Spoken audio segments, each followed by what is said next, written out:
আসসালামু আলাইকুম। কি অবস্থা, কেমন আছেন সবাই?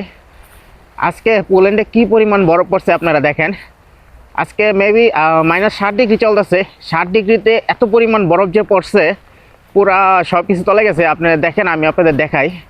দেখেন, এ যেন এক বরফের রাজ্য। ভাই, এত পরিমাণ বরফ পড়ছে -60 ডিগ্রি। তাহলে চিন্তা করেন, আপনারা যখন -10 ডিগ্রি, -14 ডিগ্রি চলে যায়, তাহলে কি পরিমাণ বরফ যে পড়ে ভাই এই পোল্যান্ডে। আর আপনারা জানেন, ইউরোপের ভিতরে কিন্তু পোল্যান্ডে প্রচুর ঠান্ডা, এবং পোল্যান্ডে কিন্তু অনেক বেশি ঠান্ডা থাকে, অনেক বেশি বরফ পড়ে, তুষার পড়ে।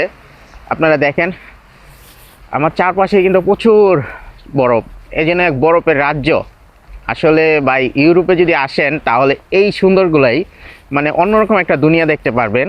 এর জন্যই মানুষের ইউরোপে আসার জন্য এত পাগল। তো অবশ্যই আপনারা যদি চেষ্টা করেন তাহলে ইউরোপে আসতে পারবেন। বিশেষ করে যদি পোল্যান্ডের জন্য ট্রাই করেন, তাহলে পোল্যান্ডের মিশা তো বাংলাদেশ থেকে মোটামুটি ভালো হয়। তো অবশ্যই আপনাদের জন্য ভালো হবে, আপনারা আসেন ইনশাল্লাহ।